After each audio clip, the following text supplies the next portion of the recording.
사랑이 많으신 하나님 아버지, 오늘 저희가 이렇게 모여 예배드릴 수 있게 하시고 하나님 안에서 서로 교제할 수 있게 해주심에 감사드립니다. 한 주간 무거운 짐을 지고 세상의 풍파와 상처 속에서 아파했던 모든 주님의 자녀들에게 위로와 기쁨을 주시기 원합니다. 주님, 세상은 주님의 말씀을 외면한 채 서로 죽이고 미워하며 고통받고 있습니다. 테러와 전쟁, 재난으로 약자와 소외받는 자들이 더 힘들어지고 있습니다. 저희에게 지혜와 사랑의 마음을 주셔서 갈등을 극복하고 어려운 이들을 돕고 섬길 수 있도록 도와주시옵소서. 주님, 이제 올해도 마무리되어 가고 있습니다. 새해를 시작하며 다짐했던 것들과 꿈꿨던 일들이 잘 이루어지고 있었는지 되돌아봅니다. 부족한 점도 많았고 아쉬운 것들도 많았습니다. 하지만 이제 허송세월하지 않고 남은 시간 주님의 말씀을 지키고 따르는 그런 시간이 될 수 있도록 힘과 용기를 주시옵소서.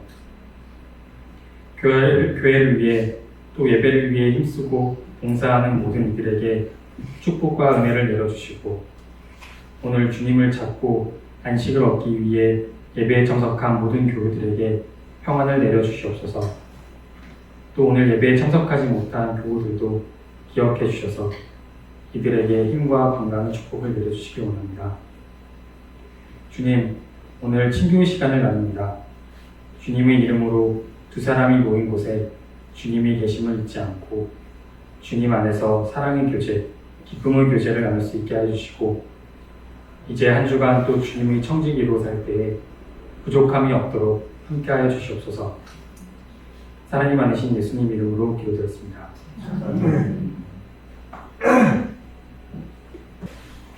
오늘 우리에게 주시는 말씀은 창세기 1장 1절에서 2절 말씀입니다. 태초에 하나님이 천지를 창조하시니라. 땅이 혼돈하고 공허하며 흑암의 깊음 위에 있고 하나님의 영은 수면 위에 운행하시니라. 아멘. 자리에 앉아 주십시오.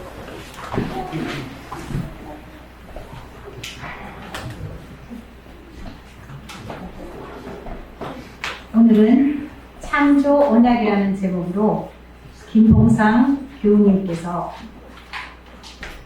눈도 안 좋으시고 상황이 안 좋으셨을 텐데 말씀을 준비하느라고 얼마나 애쓰셨을까 굉장히 감동스러운 날입니다. 김봉상 교우님께서 말씀 풀이하여 주시겠습니다. 우리 교우님을 박수로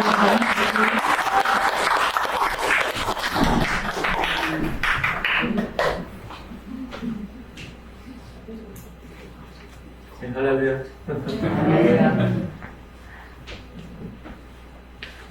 여러분이 염려하시는 것보다 훨씬 괜찮으니까 걱정 안 하시면 되고요.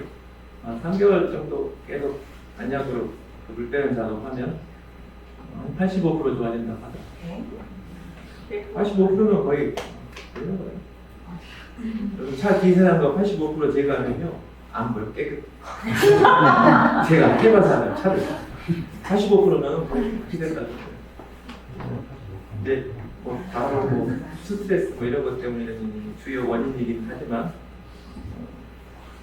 하여튼 또 다른 생각을 하게 하는 그런 좋은 기회였다고 생각합니다. 오늘 야외 예배인데 갑작스럽게 땜빵으로 친구에서 이랬다 저랬다 하는 말에 그래서 일단은 제가 평일도 설교를 하겠다고 했는데 집에 갔더니 너나 잘하세요 그래갖고 그 다음날 바로 후회했습니다. 그렇지 내가 뭐라. 그래도 평신도 말씀드릴 통해서 저는 재난을 어디 포커스를 어디에 두고 있냐면 우리 등록신자 두 분 계신데 나정민님 안 오셨네요. 그래도 나중에 유튜브로 보시면 연결가 될 것 같고 일단 시간이 많지 않으니까 일단 우리 학교님 아닌 자리가 추구하는 거 아까 상도 받았는데 하나님 나라를 향한 그 걸음 때문에 준 것 같아요. 다른 거 없어요. 하나님 나라가 뭐냐는 걸 좀 알아야 되는데 그 일반 개념을 한번 깔고 가야 돼요. 하나님 나라는 국민 주권 정도 이거 따지면 안 돼요. 이거는 세상 나라고요. 하나님 나라는 킹덤이에요. 킹덤. 왕이 다스리는 나라. 바실레 왕국이죠. 그래서 왕의 뜻이 중요하고 왕의 뜻만 실현돼야 되는 나라예요. 왕만을 위한 나라예요. 그러니까 왕의 의지가 중요한 나라고. 좀 걱정되지 않나요? 내가 종도 아니고 개나 소도 아니고 끌고 가나 이렇게 생각할지 모르겠지만 그 왕이 윤석열처럼 지맘대로 이랬다 저랬다 하는 사람이 아니라는 거예요. 지가 편한 대로 지 이익을 위해서 하는 게 아니라 백성을 위해서 죽기까지 하시는 그런 왕이라는 거예요. 좀 걱정은 안 해도 될 것 같아요. 이런 하나님 나라의 개념 가지고 가면서 창조 언약이라는 제목으로 달았는데 그 뒤에는 창조 언약과 하나님 나라 그리고 본문도 좀 더 여러 개 있었는데 야외배라도 줄였어요. 창조 언약 그러니까 하나님이 창조가 언약적으로 이렇게 만드셨다는 거 창조가 그럼 언약적으로 창조했다는 건 뭐냐면은 신경공체처럼 이랬다 저랬다 안 한다는 거. 성품에 근거해서 엄청난 기준을 가지고 다시는다는 거예요. 그래서 거기서 똑같은 장소에서 똑같은 실험을 하면 똑같은 결과가 나옵니다. 그래서 과학도 발전하고 이런 걸 말하는 겁니다. 그래서 이제 성경을 다른 건 다 관두고 말씀 읽기와 기도만 부탁을 드린 것 같아요. 등록신자분들에게. 그래서 말씀 읽는데 조금이나 도움이 될까 하는 생각으로 준비한 건데요. 창세기부터 계시록까지 성경은 창조의 책이에요. 창조의 책. 창조로 시작해서 창조를 끝내요. 인크루즈 구조라고 하는데 처음에 결론을 내고 끝에 결론이 똑같아요. 그 안에 내용을 조금 이렇게 섞어놓고 막 왔다 갔다 하는데 그 안에도 창조가 있고 예를 들면은 노아 대표적인 거 노아 홍수 알죠?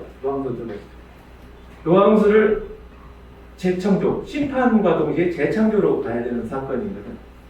처음에 물덩이 상태에서 다시 물덩이가 돼버렸대요. 40주야로 위아래가 막 터지는 바람에 그거는 다시 처음으로 들어간 거예요.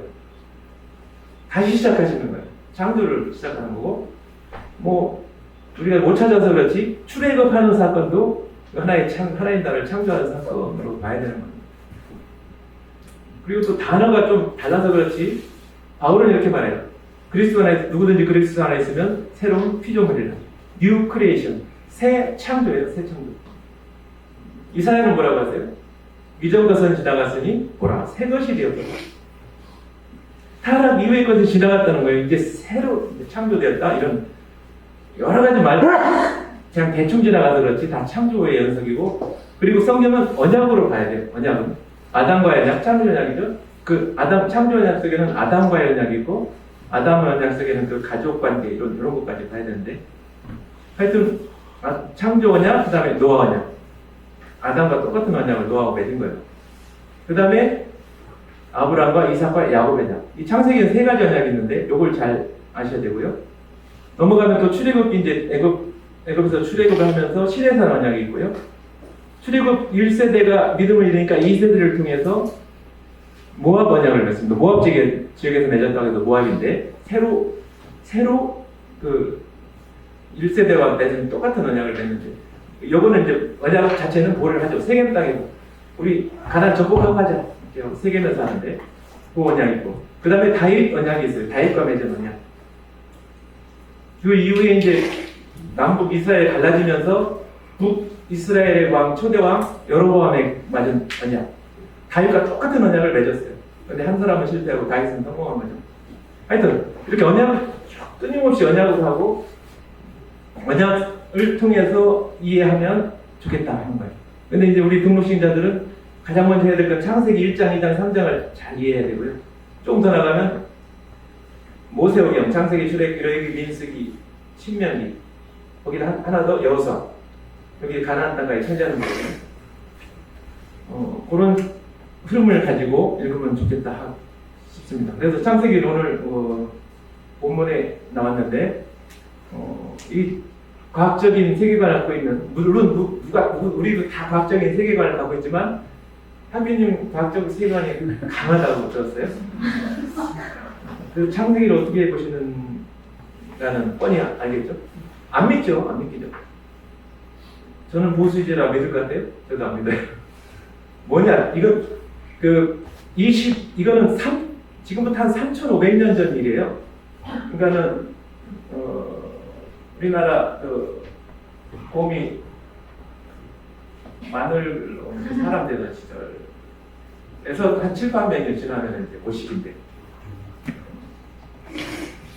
그 당시 사람들한테 과학적인 설명을 하면 그 사람들이 이해를 못해, 더 못해. 신화적인 설명이 필요한 거예요. 그래서 한 건데, 이 창조는 하나님 나라를 세운 것이다. 이렇게 개념을 잡으면 됩니다. 그리고 이거 창조는 이 물질 창조를 설명하려는 게 아니에요. 물질 창조에는 관심도 없어요. 창조의 기능을 설명하는데, 1절 일단 보겠습니다. 태초에 하나님이 천지를 창조하시니라 그랬잖아요. 이거로 끝난 거예요. 이제 태초에 레시트. 베레시트, 배는 전치사니까 레시트인데, 이 히브리 사람들의 이 시작이라는 말 안에는 근본이라는 뜻이 있어요. 근본이 뭐냐면은 잠언 1장 10절. 여호와를 경외하는 것이 지식의 근본이거든. 이런 사람들 그걸 무시한다는 거예요. 그때 그 근본인데, 이 근본이란 말, 이 태초에 여기에 끝난 거죠. 이제 근본이 거의 다 담겨 있으니까. 그래서 이걸 해석하면 그 사람들은 태초에 하나님 천지를 창조하셨느니라 할 때 이 사람들 어떻게 이해하냐면은, 하나님이 이 천지를 창조하셨습니다. 하나님이 그러니까 우리의 주인이십니다. 이 세상은 하나님의 질서에서 운영해서 돌아가면 이것까지 다 이렇게 통합적으로 이해를 하는 거예요. 히브리 사람들은. 그래서 이제 우리가 성경을 이해할 때 어려운 이유가 뭐냐면은, 일단 거리상으로 벌어요. 시간상으로도 엄청 벌어요. 문화가 다르고 세계관이 다르고 사고가 달라요. 그래서 우리가 성경을 이제 우리가 볼 때 조금 오해하는 부분이 많이 생기기도 하고, 이런 게 그런 것들. 그런 걸 감안해서 읽으시면 좋겠다. 등록신자분께서 그런 걸 전제를 하고요. 그래서 이 태초에 천지를 창조하시니라, 창조의 기능을 이제 창세기 그래서 이제 물질 창조는 6일 맞아요. 근데 거기에 뒤에 하나 더 안식일까지 7일 창조로 보는 거죠. 물질 창조 빼고. 그래서 하나님 이게 그 창조의 기능을 설명하는 건데, 과학적인 거 아니라는 거 분명히 알아야 돼요. 빛이 있으라 해서 하나님이, 아니, 2절 아니죠. 3절로 넘어가네. 문이 안 보여갖고 이게 준비를 안 했더니. 기능이 있으라 그러더라고요. 그렇게 준비했어. 뭐 보여야 하지.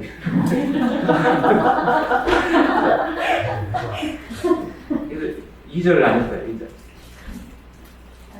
2절. 하나님이 천지를 창조하실 때 그 지구 상태가 어땠냐면,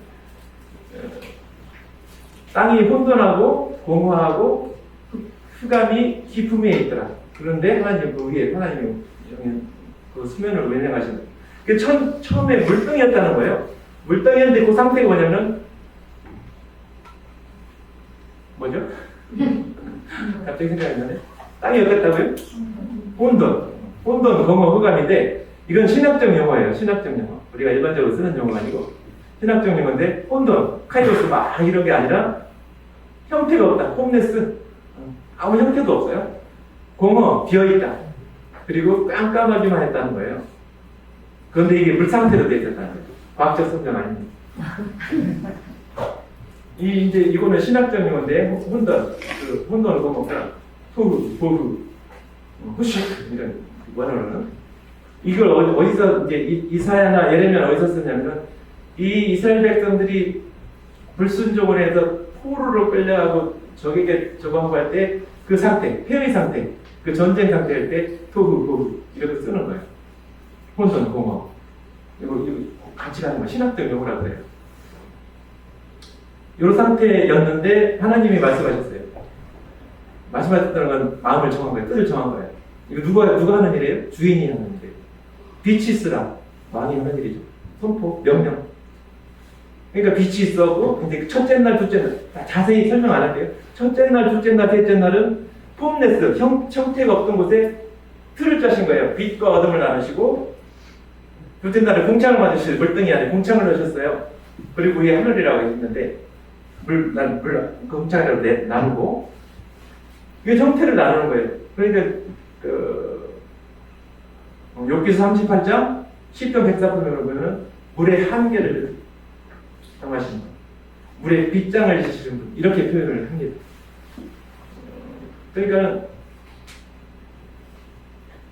여기까지 멈춰 있어라. 못해서 절대로 넘치지 마십시오.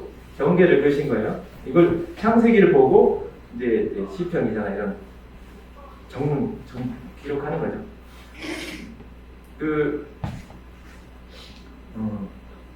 몇 장까지? 3절까지. 3일째까지 이제 폼을 짜는 거예요. 그 다음에 4일째부터는 하느님이 좋아하는 걸 공허, 두 번째 공허, 비어있던 곳에 채워넣는 거예요. 하늘의 별, 달, 일월성신 나서 질서를 만드시고, 그 다음에 다섯째 날 뭘 만드세요? 하늘의, 바다의 물고기, 하늘의 새들. 그 다음에 다섯째 날 나무들 이렇게 이렇게. 그리고 가장 중요한 여섯 자들은 동물과 이제 짐승을 이제 이곳에 채워넣는 건데, 이 사람이 중요한 거예요. 사람이 중요해서 만들 때는 창세기 26장 27절 여러분이 잘 아는 말씀이죠. 하나님이 우리 말씀하시는데 이르시되 우리가 우리의 형상을 따라서 우리의 모양대로 사람을 만들고 그들로 이 모든 땅의 바다와 하늘과 땅에 기는 모든 생명체를 다스리게 하시고, 하나님께서 자기 형상고 하나님의 형상대로 사람을 만드시되 남자와 여자를 창조하시고, 그 다음에 어떻게 하셨어요? 복을 주셨죠. 복을 주시고 생육하고 번성하고 땅에 정복하고 그렇게 주셨는데, 이 사람이 중요한데, 이 사람이 어떻게 하냐에 따라서 7일째 안식이 오냐 안 오냐가 달리거든요. 그래서 하나님의 창조는 이 모든 세계 이 피조물들이 안식을 어떻게 하는 게 목적이에요. 이 안식 없으면 6일까지 창조가 아무 의미가 없는 거예요. 안식을 위해서 창조를 하셨는데, 이게 하나님, 여기 하나님 나라를 창조하시는데, 요게 가장 여기서 중요한 세 가지는 하나님의 임재. 하나님 어떤 것에 임재하셨어요? 임재라기보다는 통치죠. 통치가 더 가깝죠. 하나님의 임재와 통치, 그리고 그 안에서 누리는 모든 피조물들의 안식. 요 세 가지가 이제 하나님 나라의 핵심 원판. 그리고 요게 하나님 나라에서 나오는 내용이기 동시에 구원의 원판이에요. 구원. 안식. 모든 피조물이 안식을 하는 거. 그래서 영혼의 구원 이런 것보다는 영과 몸과 또는 죽은 자까지, 아니면 모든 세계가 안식을 누리는 거. 이게 구원인 거죠. 이것을 잃었을 때 그것을 되돌리기 위해서 한 작업이 하나님께서 하신 구원 사역인 거예요. 헷갈려요? 아니, 다른 때는 은혜롭게 하는데 아무 말도 안 해도 좀 어려울 수도 있는데 나중에 읽다 보면 좀 도움이 될 수도 있어요. 그러면 이 인간은 어떻게 창조됐는가? 조직신학에서 이승관 교수님한테 인간론 배우지 않나요? 배웠죠. 좀 어렵지 않나요? 어렵죠. 알 것 같기도 하고 모를 것 같기도 하고. 그런데 여기서 나오는 여기 창세기에서 나오는 인간론은 좀 쉬워요. 조직신학 인간론보다.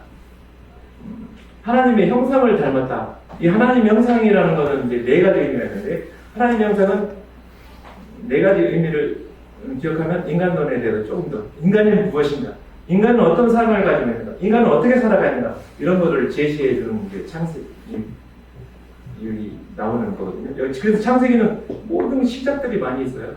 근데 여기 인간이 중요하기 때문에 인간을 한번 좀 더 시간이 많지 않은데 살펴보면 첫 번째 하나님의 형상이라는 것은 하나님은 형상이 외모가 없으세요?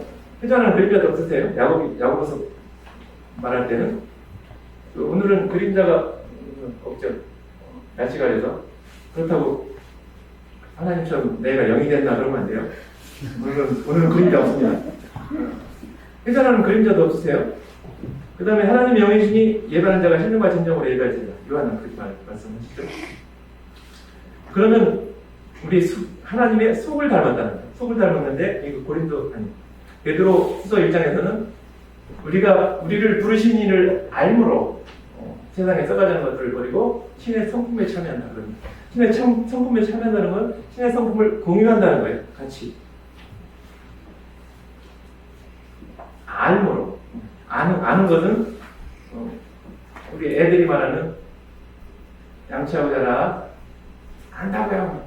이빨 썩는다 안다고요. 그러고 그냥 자요. 아는 게 아니죠. 그런 거 말고요.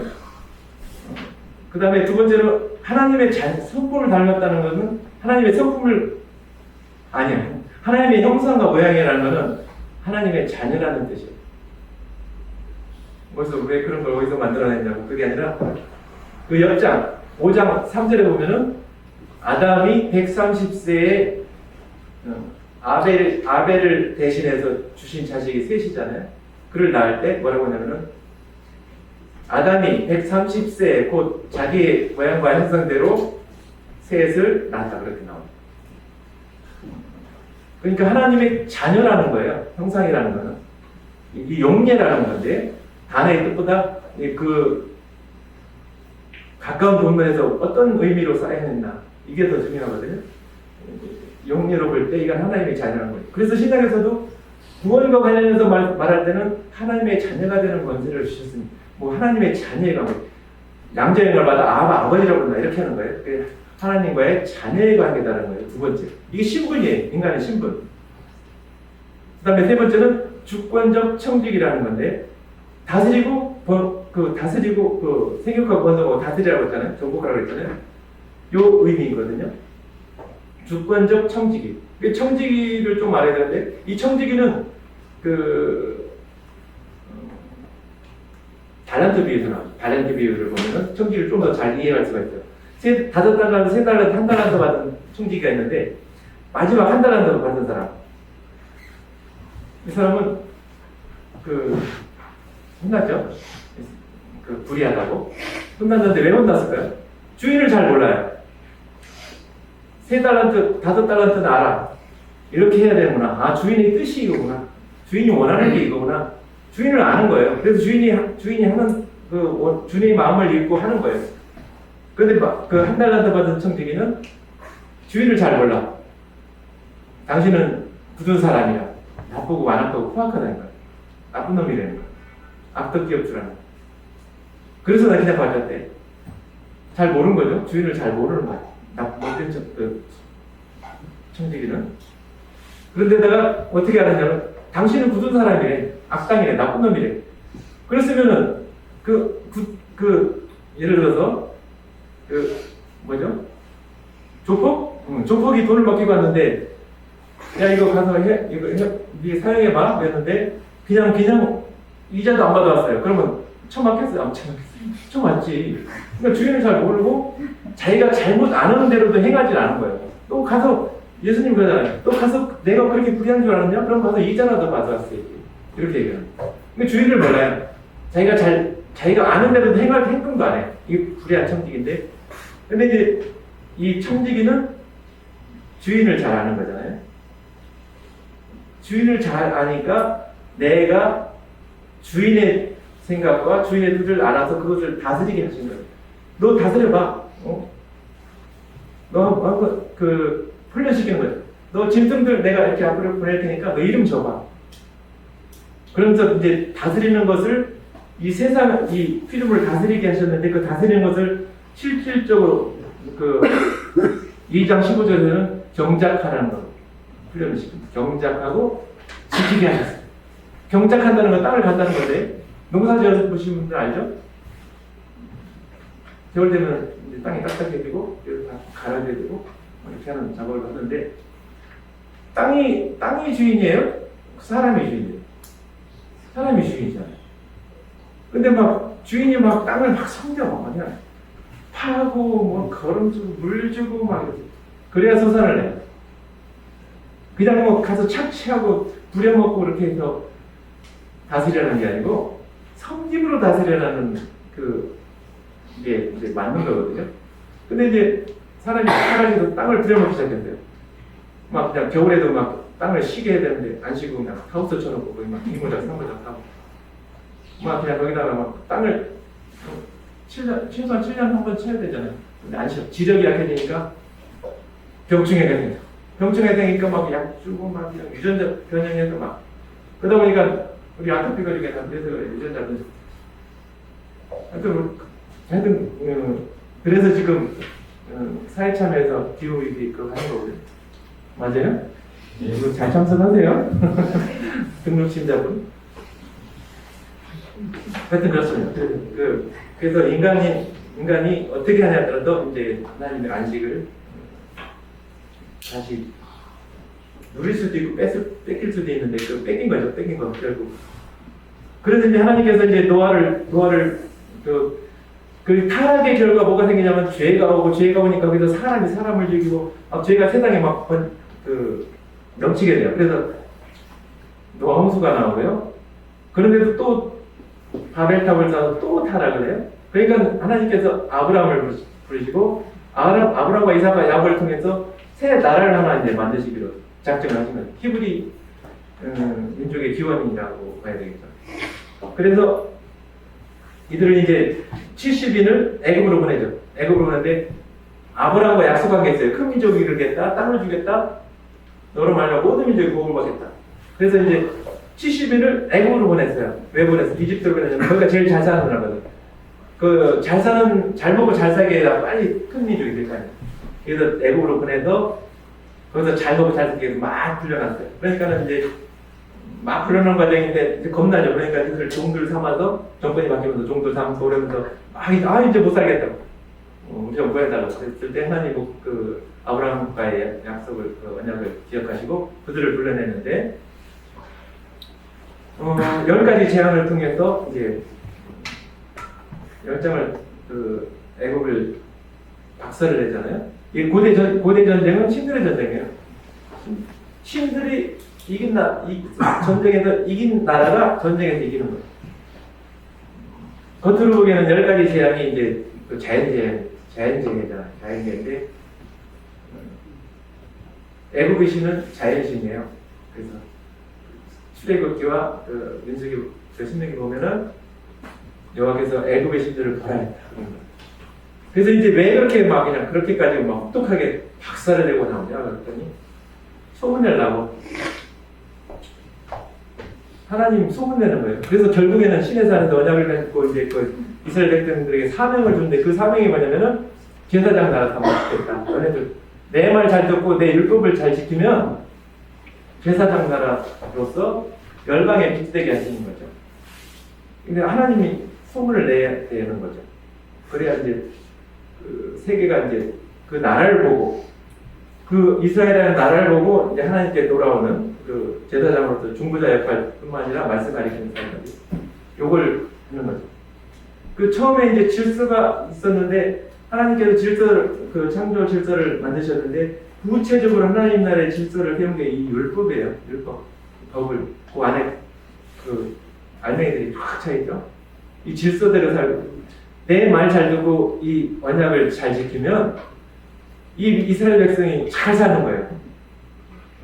들어가도 복을 받고 나가도 복을 받고 담벼락 밑으로 들어가면 지새끼까지 통통하게 살찐다. 저기 한 길로 왔다가 7끼도 먹고 말만 잘 듣네요. 그러면 이제 이렇게 잘 살잖아요. 그럼 잘 살면 다른 사람들이 보고 와 쟤네들 뭐야? 왜 이렇게 잘 살아? 이러는 거죠. 근데 이제 우리도 똑같은 사명으로 이제 부름을 받았죠. 왕같은 제사명, 택하신 족속 있잖아요. 소유된 백성 뭐 이런 식으로. 그래서 우리도 잘 살아야 돼. 잘 살아야만 되는 거고. 또 이제 생육하고 번성하라 했잖아요. 아기 가졌죠. 축하해요. 그것도 성교예요. 나 닮은 애를 꽉 채워라 이거예요. 하나님의 선교명이라니까요. 애 낳는 것도 선교고, 타락해서 집 나간 애들 다시 데려다가 일로 하나님 영상 행복해야지 우리가 데려오는 것도 선교고, 다 선교고, 선교 명령. 하여튼 그래서다가 이제 내가 하나님의 가치와 질서를 받아들이고 하나님의 그 하나님 나라의 그 가치를 그 내 가치를 하나님이 그 좋아하는 거 내가 좋아하는 거 그게 선이에요. 토부. 아, 선하다. 창조하시고 선하다 그랬잖아요. 좋다 뜻인 동시에 선하다는 거예요. 그래서 이제 선의 기준도 바꿔야 되고 내가 그런 질서와 가치를 가지고 이제 내가 점점 이제 공동체 생활 중에 성장하고 그러면 자식 나오잖아요. 자식들이 그 엄마의 부모 가치와 질서를 보고 자란 애들은 3, 40년, 50년 그 세상 생활하다가 하나님 나라의 가치 받아들이는 건 힘들지만 그 아이들은 별로 어렵잖아요. 그래서 출애굽 2세대도 그래서 조금 나은 거예요. 1세대도. 똑같이 반영을 해요. 그런 가데스 바네에서 똑같은 사건으로. 그렇지만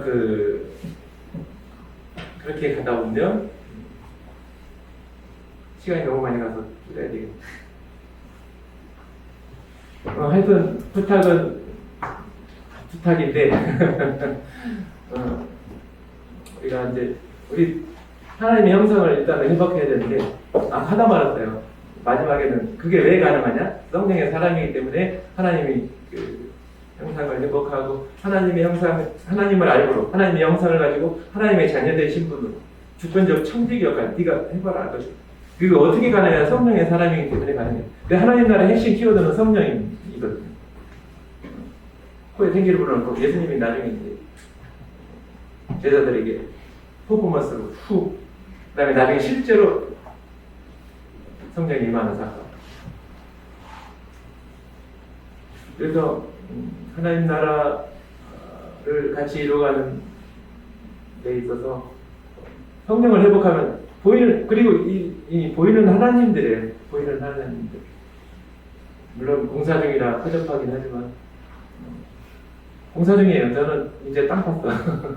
아직 건물이 안 올라가고 그래서 그렇지만 보이는 하나님이에요. 옆에 선민 그 자매 보고 사람들 관계는 이렇게 하는 거구나. 돈 쓰면 이렇게 하고 이렇게 하나씩 좀 배워가면서 어떤 면은 더 나은 면도 있어요. 분명히 그건 또 서로가 이제 배워가면서 관계를 잘 가지면 좋을 것 같고요. 마지막으로 뭐 한 가지를 해야 되는데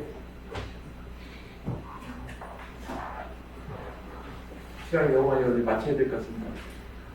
하여튼 하나님 나라는 보이지 않아요. 보이지 않아. 안 보이니까 이제 구체적으로 이제 이스라엘 백성들을 통해서 하나님 나라를 보이는 하나님 나라를 세웠어요. 샘플로. 그게 이제 출애굽해서 가나안 정복하는 거.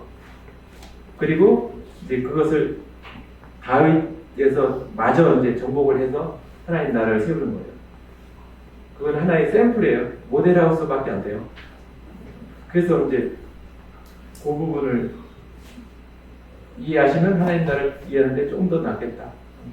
그래서 이제 새하늘과 새 땅을 주신 하나님 나라의 완성은 새하늘과 새 땅에서 완성이 되는데 이것은 아담의 에덴 동산하고 똑같은 내용이에요. 설명이 똑같은데 다만 조금 다른 거는 보석이 좀 강화되어 있죠.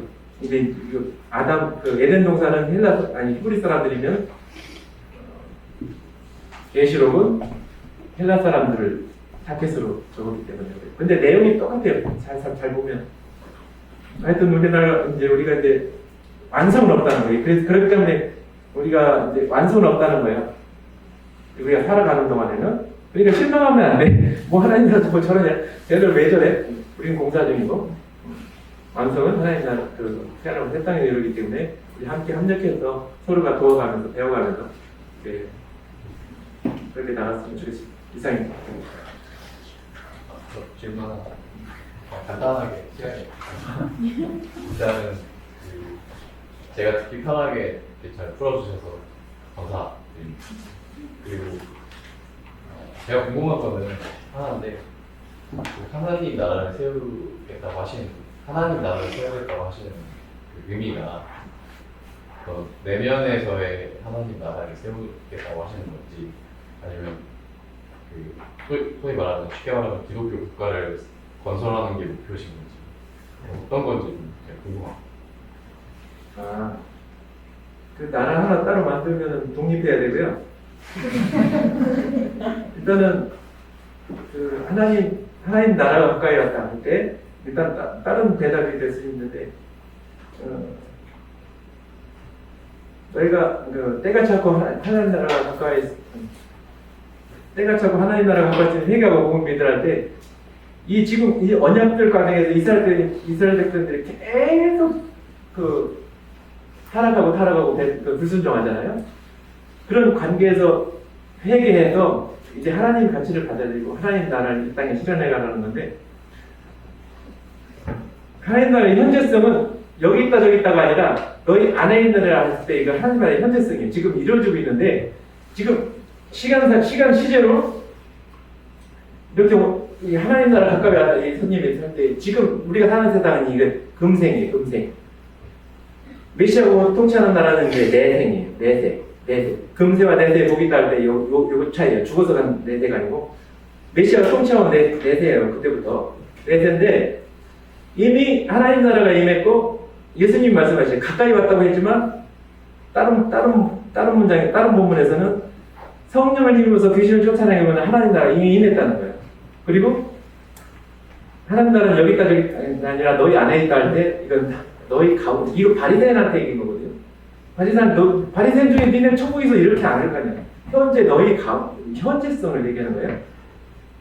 물론 뭐 속에서도 그런 거죠. 일단은 내 하나님 나라의 키워드는 성령이기 때문에 내 안에서 일단은 먼저 시작이 돼야 돼요. 그렇지만 그거 내 혼자는 연약해요. 언제 또 될지 몰라. 그래서 공동체를 통해서 같이 이제 힘을 합쳐서 나가는 거예요. 그건 개인적으로 얘기해야 될 것 같아요. 시간이 넘어가서. 여기까지 하겠습니다.